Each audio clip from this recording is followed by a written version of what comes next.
I want you to lock eyes with somebody and go and make them feel welcome. Because we're a community, yeah? So up off your seats, go and make them feel welcome. Quickly. You need to make sure that you feel welcome this morning. That you feel loved. That you are seen. You feel loved. That you're comfortable. Because comfort is what's going to be needed this morning. Comfort is what's going to be needed this morning. Now, one of the things that as I did this journey that most of you guys have been on with me in regards to me stepping into a pastor's position, one of the things that I avoid or I try to avoid is to challenge people's perspective, to challenge people's ways of life, to challenge people's thought processes. And here's another one, is to challenge people's ways of doing church. Now, one of the things that the reason why I avoid it is because, and people have journeyed with me in regards to this, is that I'm a people pleaser. I can tend to fall into categories where I please people and want you to accept me. And when you challenge somebody and somebody's ways of thinking, you tend to have adverse reactions depending on where you sit. Now, I love this. I love this opportunity to be able to speak into this, because not only this may be the first time or the 100th time you've actually heard what I'm about to speak about, but it's something that I've been journeying for a while, because if I haven't kept it at my forefront, then I can't actually speak into this. Now, perfect, because the last couple of weeks have actually framed where I feel God's leading me this morning. We've had the blessing of Matt the last 2 weeks, and last week's message, how good was that? That was amazing last week. So thank you, Matt. That was fantastic. And I love it. This morning he come up to me, for somebody who said, never get me up there. He's turning around going, when am I getting up next?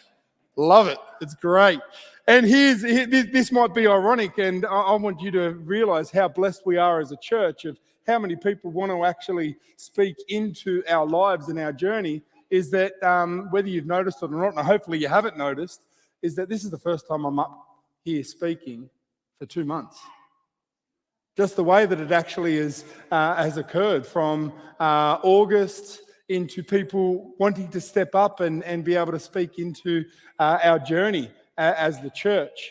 And I find it ironic that the very first message that I feel God laying on my heart in regards to our topic this month is life. How do we actually do this life? Is being discipled by Jesus. This embodying Jesus. Now, a lot of the times we sit there and go, oh, what does that actually mean? Embodying Jesus, the incarnation of Jesus, actually being discipled by Jesus, which starts me with my first question. My first question, which I think should be a question that we continually ask ourselves and actually reflect on, is that have we been discipled by the church, or have we been discipled by Jesus? Now, a lot of people sit there and go, well, hang on, you're being discipled by Jesus when you actually go to church. Oh. This is my first challenge period here, is that unfortunately churches tend to be organisations that are run by people, and a lot of the times people tend to fall into schedules, programs, the ways that we think that we need to express the kingdom. But my question after those questions is that the way Jesus did ministry? If we are to reflect Jesus and embody Jesus and become the true reflection of salvation through Jesus, then we actually need to look at the way Jesus discipled and what he concentrated on. My first Bible verse, and there's going to be a fair few Bible verses, and if you guys want, I can send these out later on in the week, just so that you can continue to keep on mulling over what God is actually saying in this challenge. First Bible verse comes from Mark 1, verses 16 to 18, and I'm using the New Living Translation this morning. Main reason why is because I think it highlights where I think God is leading me this morning. It says this: one day as Jesus was walking along the shore of the Sea of Galilee, he saw Simon and his brother Andrew throwing a net into the water. Now here's the first point that I want to highlight here. For they fished for a living. Now, the reason why I want to highlight that is because Jesus didn't wait for people to come to him. He went to them. He didn't go to them in buildings. He didn't go to them in certain areas or ministries. He actually went to them where they were at, what they did for a living. See that last bit? For they fished for a living. That was their livelihood. That's what they knew. That's what they did well. And Jesus met them there. Met them there. Second thing is, Jesus called out to them. He called out to them. Yes, he may have called them by name. Yes, he may have hollered to them. But if you read other translations and you read other encounters of this actual encounter, they actually knew that he was standing there before he actually used his voice. They had heard of him before he used his voice. They knew of him, not knew him, but they knew of him because of his actions before he used his voice. And then at one point, he knew exactly what to say, and he called out to them. For me, that doesn't just happen once. We tend to surround it around that one moment when we gave our life or we re-gave our life. But I don't know about you, in my journey, I feel God calling me out every single day. And Jesus sitting there giving me an invitation to actually make that call, to actually step into his light, to actually step out of where we're actually going. Then it's interesting what he says here. Come, follow me, and I will show you how. Come, follow me, and I will show you how. Now, people that know the Bible verse, he turns around and he goes, I'll show you how to fish for men, because he knows that that's what they are. They're fishers. They're fishermen. But I will show you how to fish for men. The big thing here is that he's wanting to teach. He's wanting to show how we actually do life, how we actually show life, and how we actually approach things. We tend to mislead that. Now, the big thing, the question that I had before was, have you been discipled by the church or have you been discipled by Jesus? Now, the church tends to consist of programs, serving to get the purpose of the church done or the purpose of the kingdom done, yeah? Around tithing, like the teachings into tithing and the importance of that. And all these biblical practices that we actually do to try to get into the presence of God, to try to allow him to be the author of our lives. Now, listen to the way Jesus did church or did his discipleship. It was slow. It was deep. It was intentional. It was transformational. And the last one, unpredictable. Now, I don't want to see hands here, but I'm going to ask a question. Those that have been involved in church, how predictable is church? How predictable is the way we do services? How predictable is it in the fashion that we actually approach community and people that we actually do life with? Now, Jesus, he turned up in unpredictable spaces, only holding one thing, the presence of God. Now, in that unpredictability, we tend to work in the unknown. Now, Jesus' approach, we can focus on so many things. We can focus on all of these different things in regards to his life, the way he did relationships, his discipleship, the way he went on mission and actually sent his disciples on mission, the way that he actually focused on community. They're all great things, but unless we are actually listening to him and hearing what he's actually speaking into our lives individually, when we step into a community, we tend to don't listen.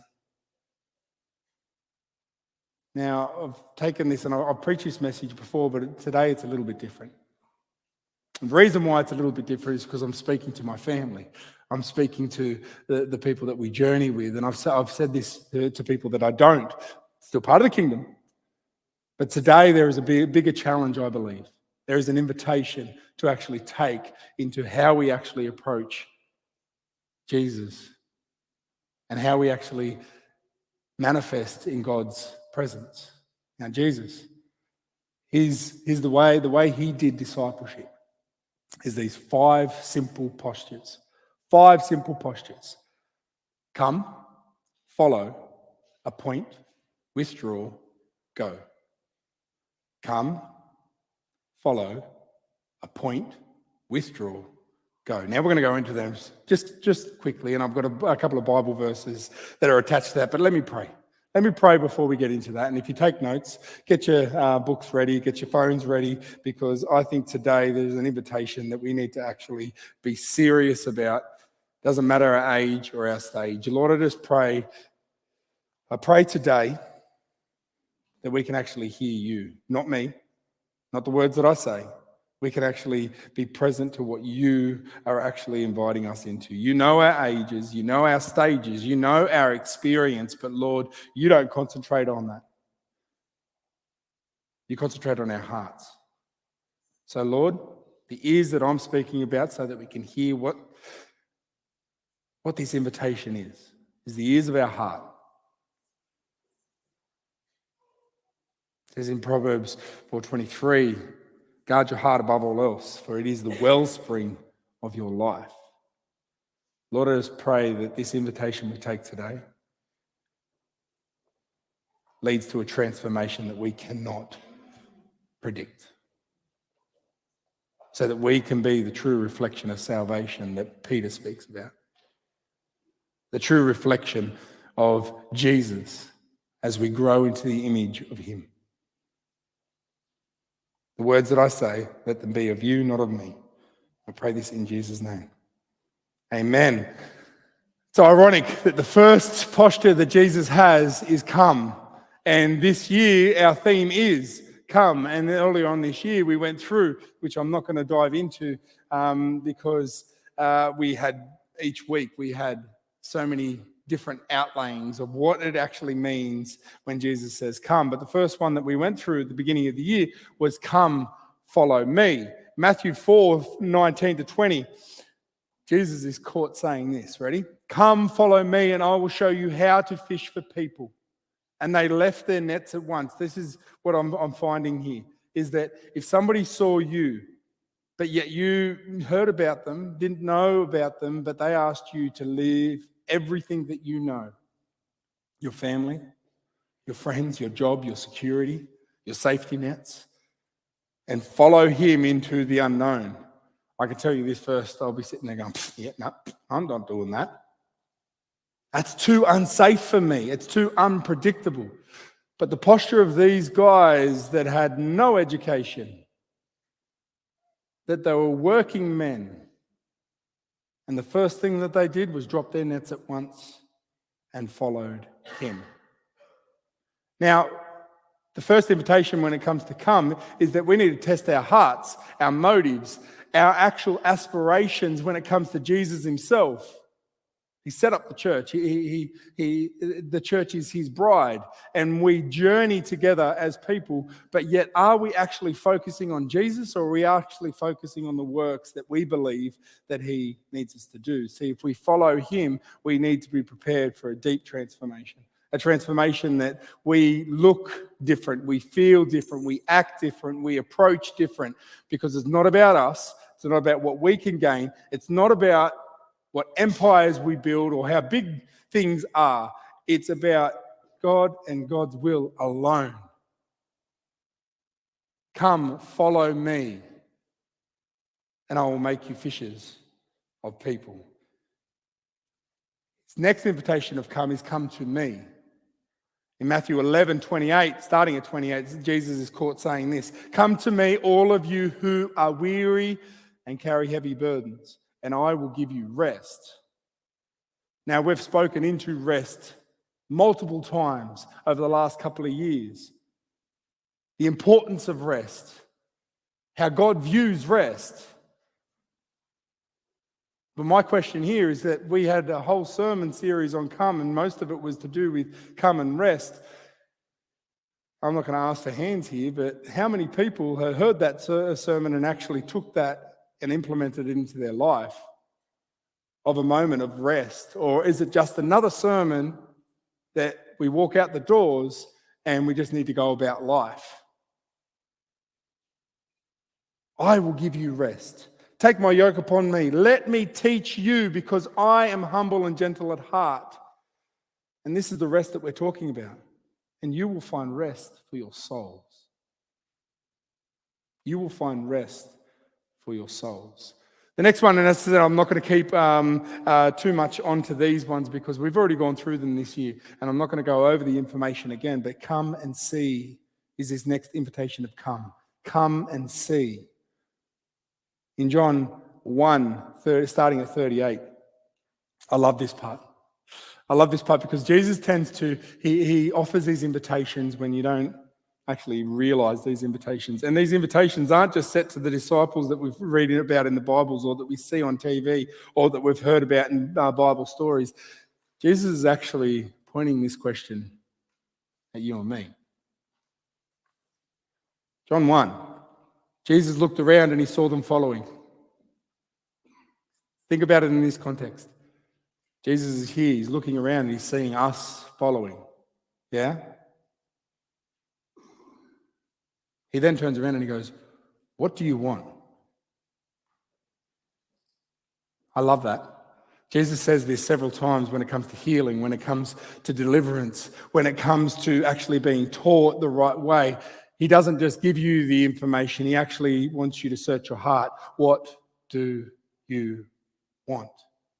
You're following Jesus, you go to church, you may have gone for 50 years, you may have gone for your whole life, you may have gone for 5 minutes, but what is it that you truly want? He's calling you by name. What is it that you want?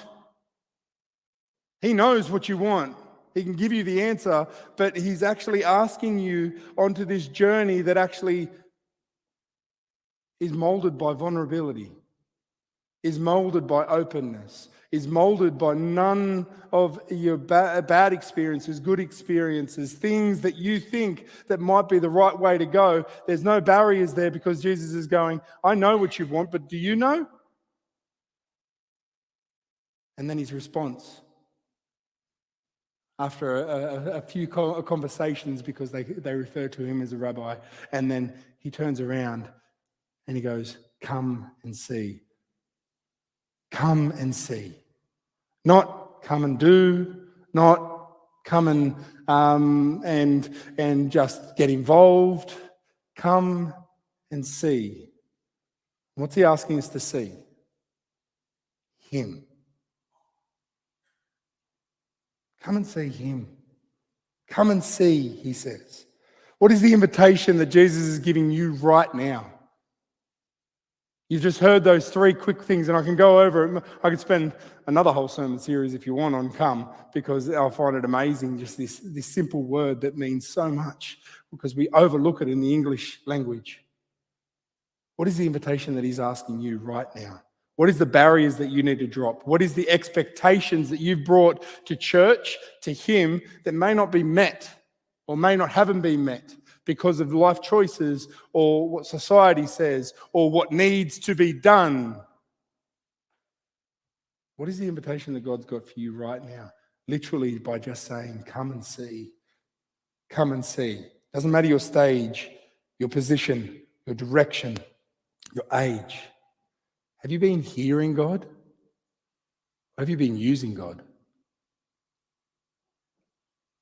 That's a big question. And as I said, sometimes I'm afraid to actually say these sermons because they can be confronting. Have you been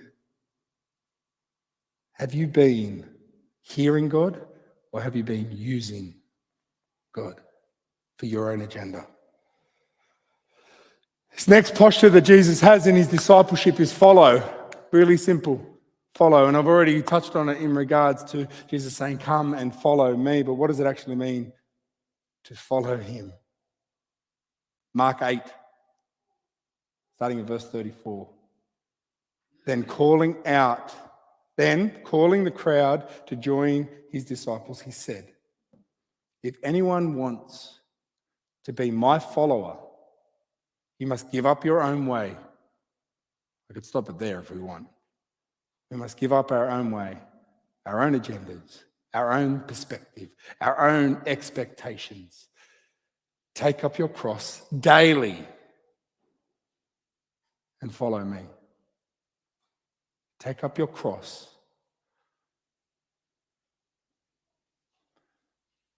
Why did Jesus go to the cross? Or when he went to the cross, he actually took our shame, our guilt, our sin. And if we truly believe what actually happened as followers of Christ, then we're going to get life wrong. But yet, the way we actually see who we are or whose we are will not stop us from becoming the person that God has always purposed us to be. Our sin, our shame, our guilt need to not just be, okay, I'm holding them at arm's length, because Jesus has already dealt and got victory with them.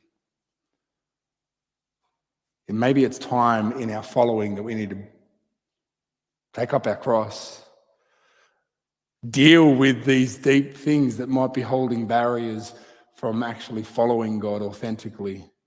These expectations or these movements that we think are good actions, because that doesn't get us to the throne. Follow me. The way we see ourselves, the way that we approach God, the way we see others approach God. To follow, and this was confronting to me in my own journey, what does it actually mean to follow Christ? Well, what is it that I have to leave behind? Or what is it that I have to actually confront? The hard questions. What is it in my life that I need to leave behind, the expectations or the ways that we do things? And what is it in my life that I need to confront so that I can actually get this transformation or begin this transformation or actually allow God to transform us in a way that we've never been transformed before? The next one that I think is a posture of Jesus in his way of discipleship. And a lot of the times we tend to push this away. And there's plenty of people that maybe we've attached to that actually don't fall into this category. You might actually sit there and go, okay, fair enough, which is, the next one is Jesus took to a point. He appointed people. Now, in Mark 3, it says this, but I want to change it a little bit from this Bible verse. Ready? So Jesus says this. Jesus went up into the mountain and he called out the ones that he wanted to go with him. And they came to him. He then appointed 12 of them and called them his apostles. They were to accompany him. They were to do life with him. They were to journey with him. They were to actually see him. Yeah? And he would send them out to preach and give them authority. Now, when you do discipleship in your own life, or you've been discipled by Jesus, and we need to reflect this, Jesus appointed people to actually journey with him. He appointed 12. He had the close 3 that was in that 12. And he didn't just do ministry with them. He didn't just go out and preach. He actually did life with them. And they saw beyond what other people saw, because he actually allowed them and gave them authority to speak into his life, to challenge him, to ask questions. You can see where I'm going to from here, yeah? There are some people, which there is no judgment whatsoever, that say that they don't need church. They still follow Christ. They say that they don't need all these extra groups like DNA or going into a formational journey group. But my question to all of that is, who have you appointed in your life to actually keep you accountable? to journey with, to see you, to not just walk through the doors and go, I'm just going to find my seat and hear the lovely sermon and the lovely worship, but actually do life with. If we are mediocrely following or doing life and just doing church, my question is, and this is hard for a pastor to ask, what's the point? If we are not actually doing life authentically and allowing Jesus to transform us, then this abundant life that Jesus talks about in John 10:10, what's the point of just going by and existing? God offers this abundant life that only happens through deep transformation. Jesus did it. Why don't we? Jesus appointed 3 people around him, 12 people around him, but yet we do church and we just turn up to church. I know, I'm sorry, there's no judgment here, but what I'm saying here is that if we are not intentionally about putting people around us and giving authority to be able to transform, then how can we journey things safely? When Peter stepped out of the boat and he focused on Jesus, was he stepping out alone? Or was there people in the boat that were actually supporting him? People watching him, people with him. In the storm that he was having. I could show that video again that I showed a couple of months ago. But I'm pretty sure you've got that image. Who is it that you've appointed into your life? Who are you surrounding yourself with? Who are you allowing to keep you on track on your story to actually focus on who the author is in your life? The next one that Jesus does in his discipleship is a really, really important one. This is probably one that is probably the most neglected, is withdrawal. If you notice with Jesus, whenever he actually ministered, whenever he actually did something, what was the next thing that he did? He withdrew to be with God. Now, I'm reading this book, and I don't know whether I've said it. I know I've said it to several people, but I'm reading this book at the moment, and right at the beginning of the book, it talks about Gethsemane. Now, I think I have spoken about this. Finding your Gethsemane, yeah? Finding where is it that you actually retreat to be with God, to recoup to be with God, to actually recover from different things, to connect with God. But here's the big one that a lot of people sit there and go, this Gethsemane, this place with God, this spiritual place is where Jesus got his marching orders as well. This is what I want you to do. Now, I'm not saying that he's going to send us into something like he does with Jesus, but there is a purpose in your life. And a lot of people sit there and go, well, I don't know my purpose. I don't know what God has purposed me in my work, my family, my friends. My question is, have you escaped with him to actually ask? My question is, have you sat and not spoken? Doesn't matter how long it takes. And ask God, hang on, I want to open up my ears here and see what you're saying rather than hear my voice in asking what you want. How often do you withdraw to recover and to be able to sit there and give God your first fruits? Not just the first fruits of your finances or things like that, like your energy, your clarity, your ability to be able to glorify God at your best and your worst. But to actually take that ability to be able to withdraw, to be with God. And his last one is go. It's as simple as that. In his posture, in his way, Jesus then turns around to his disciples once he's journeyed and he actually sends them. He sends them. In Luke 9, starting at verse 1, it says this: one day Jesus called together his 12 disciples and gave them power and authority to cast out all demons and to heal all diseases. He then sent them out to tell everyone about the kingdom of God and to heal the sick. Guess what, people? You've had exactly the same.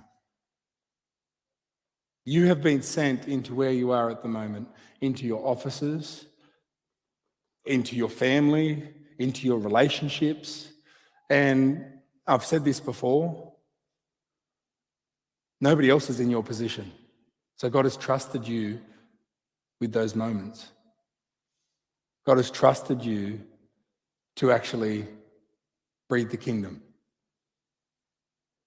to actually shine the light, to show love, just the way Jesus did. Jesus trusted his disciples to share the good news, not just by the words that they were saying, but by the actions that they were doing. And I believe that he has done the same with us. Go. You don't need to be wrapped up in a ministry context to actually do the good work of the kingdom. Every one of us have been called to be pastors. Now, a lot of people have shut off there. I'm not a pastor. I said the same thing. Look where I am. But the thing is that you're also a pastor in the area that you are. You are a child of God, just like Matt said last week. And he has given you the reins with your children, with your husband or wife, with your mum, with your dad, with your work colleagues, with your next door neighbours, with the neighbours across the street. Nobody else is in that position, are they? So you've been sent. You have been told to go when you are discipled by Jesus himself. In a moment, I'm going to get the worship team up, and as you've seen, we've done this service a little bit different. There's a reason why that we've done a little bit different, because we want time to reflect. Even if you reflect on that very, very first question. Throughout all my years within church, have I been discipled by programs, services, serving, or have I been discipled by Jesus himself? Have I heard the come? Have I heard the follow, the appoint? Am I actually acting in all of these? Yeah, the withdrawal. How am I actually working in that? And then the lastly is the go. How am I approaching that? Now, this is really pivotal. This is really pivotal in the way that we actually approach, because there is always that invitation for transformation. Now, listen to this. I read something that Rose sent me earlier on in the week, and I needed to share it. I needed to share it. It's confronting, really confronting, but I need to share it this morning because I just don't want to go by life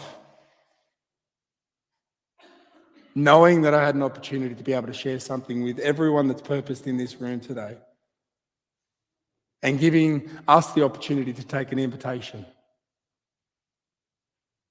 Us the opportunity to be able to sit there and go, hang on, just because I've done life a certain way, we've done church a certain way, doesn't mean that I can't be bold enough to step into the unpredictable unknown. Yeah? Now listen to this. In some cases, the church as a whole has created a discipleship that is so shallow that it's become a false following of Christ. This false following is concentrated on what ministry looks like, what a Sunday service looks like, and how we are seen by people that don't attend church. Listen to the words that I'm saying at the moment. I don't think that was God's intention for his children. Unfortunately, we have created a religion of the presence of God where we allow him close enough to make us feel good, but not enough to shape and form us into Christ. We are experts at getting into God's presence by the way that we worship, the way that we gather, but we are novices at letting God into our presence. That same mighty glory that ripped through the curtain veil in the four walls of the old covenant temples over 2,000 years ago. And the church has been trying to put it back almost ever since. We tend to prefer a safe and domesticated presence where we won't let him challenge us. Our meetings together often invite his presence, but only so much to make us feel good or even to give us goosebumps. We are fine if he comes inside our scheduled worship times and our church ministries, but carefully guard the rest of our lives once the worship or the ministry is over. The incarnation of Christ proves that God is forever pleased to unite himself in our humanity, in our everything, in our everyday, our every movement. This means that the presence of God isn't resigned to our spiritual times alone, but inside the full scope and depth of the weakness, frailty, joy, beauty, and pain of our human experience. I think it's time to take the invitation. I think it's time to stop denying this invitation of deep transformation that will change the world without us actually even trying. I get the worship team just to come up. As we set this scene, I'm about to say the last part of this. There is an opportunity here for us to take what I'm saying and for it to not leave the room. For it to capture in our hearts, to actually ask yourself the big questions, or actually spend time this afternoon. I'm not going to say sometime this week or sometime soon. I'm saying this afternoon. And to ask that question, Lord, because he'll be honest with you, Lord, has my discipleship been by the church and by my expectations? Or have I truly been discipled by you? Where no matter my health issues, my age, my stage, my experiences, you are who takes me to that next level. I am sick of just existing and doing the right thing, but still seeing myself as trying to catch up. You've heard me say several times over and over and over again, I would rather a church that does not serve or does not do anything if they feel obligated to do it. I'd rather a church that our hands and our feet become an expression of the overflow of the relationship we have with God, without the limitations of what we feel we need to step into. Because then that is where our hearts are exposed. That is where our lives are actually set onto. That is where the relationships that we have, internal and external of church, start actually shining bright.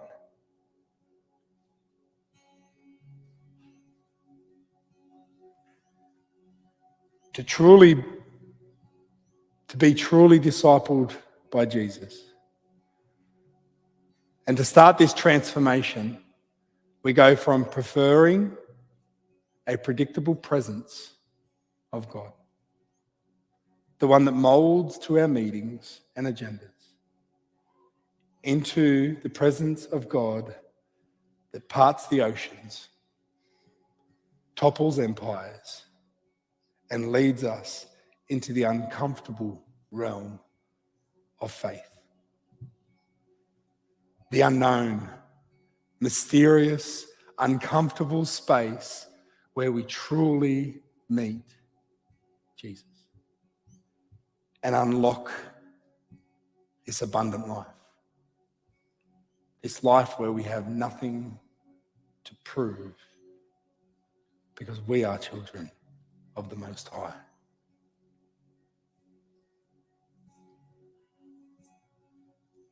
This abundant life that God desires for us to not just experience, but to show.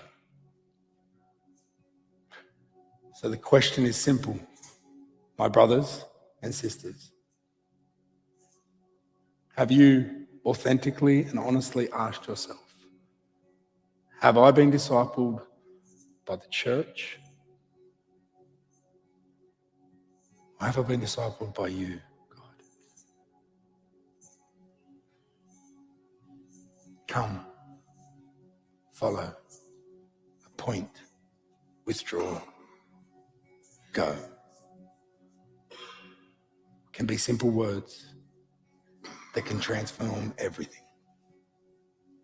Let me pray, and I'm going to hand over to be able to set the scene. As you guys sit in this, you can sit, you can stand, you can do whatever you want to do. You can sing with your lungs, or you can just sit in God's presence and reflect on what God has actually just said. Lord, have your way. I'm going to stop speaking now so that you can. Lord, have your way. We welcome your presence. In Jesus' name.